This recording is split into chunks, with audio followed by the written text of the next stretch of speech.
Mas a nossa concordância começa a desaparecer quando as pessoas pensam que houve uma manifestação e pronto, não há o que refletir sobre ela. Eu sou daqueles que acham que é preciso refletir. O Bolsonaro é um político que está sob a carga do governo, da Polícia Federal, da Justiça e da grande imprensa. No entanto, ele conseguiu mobilizar milhares de pessoas. Não creio que nenhum político brasileiro, nesse momento, exceto possivelmente o próprio presidente da República, tenha condições de mobilizar tanta gente. E isso é um dado importante. Como que uma pessoa tão desgastada, através da imprensa e pela pressão das instituições, continua com tanto apoio popular. Eu acho que ali havia pessoas que são bolsonaristas, que gostam do Bolsonaro e o apoiam de uma forma incondicional. Eu acho que havia também gente que se identifica com a extrema-direita, que tem posições de direita e que estava ali para apoiar o seu líder. No entanto, eu acho que muitas pessoas que chegam a uma manifestação como essa também estão insatisfeitas com a situação. Eu acho que elas estão insatisfeitas com o governo, estão insatisfeitas com o Supremo Tribunal Federal e estão insatisfeitas com a grande imprensa. Isso é algo que merece uma reflexão. Acho que grande parte dessas pessoas mantém uma certa oposição ao que está acontecendo no Brasil e também considera que a carga sobre o Bolsonaro, às vezes, é desproporcional.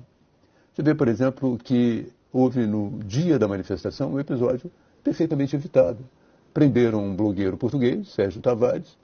O blogueiro é de direita, mas e daí? Né? Prenderam o blogueiro e acabaram elevando o episódio a uma dimensão internacional. Hoje o blogueiro já tem 1 milhão de seguidores, graças, parcialmente, à Polícia Federal Brasileira. Também queriam que o Bolsonaro fosse depor num inquérito sobre uma baleia no interior de São Paulo que ele teria incomodado. Com seu jet ski, ele teria incomodado a baleia.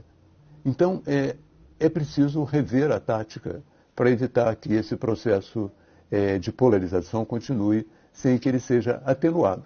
Eu acho que é difícil você romper esse processo de polarização, mas você pode atenuá-lo. E você pode corrigir ao longo do caminho erros que são erros que, de uma certa maneira, não só favorecem o Bolsonaro, mas também são erros dispensáveis, independente de favorecerem ou não o Bolsonaro, são erros dispensáveis. Da mesma maneira, eu acho, né, que o Supremo Tribunal Federal tem que tomar muito cuidado. Ele está se preparando para praticamente anistiar a dívida das empresas que fizeram um acordo de leniência no período da Lava Jato.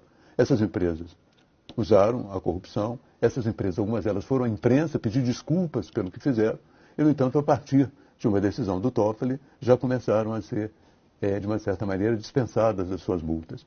E o mais interessante é que esse questionamento do pagamento das multas das empresas foi feito pela esquerda, pela extrema esquerda, extrema esquerda não, mas pela esquerda mais radical, o PSOL, o PDT, eles entraram na justiça querendo que essas empresas não pagassem a sua multa. Então eu fico perguntando, que país é esse? É uma jabuticaba bem brasileira, né? Partidos de esquerda entram na justiça para aliviar a multa de empresas que devem ao Tesouro Nacional. Algumas delas, como no caso da JF, devem também, a sua dívida é importante também para os pensionistas, para os aposentados. Então, é um país, realmente, uma jabuticaba brasileira. Você tem a esquerda perdoando multas, ou trabalhando para perdoar multas, de empresas, algumas delas que devem também aos aposentados, aos fundos de pensão, que dependem enormemente desse dinheiro para seguir adiante. É um caso difícil de se entender.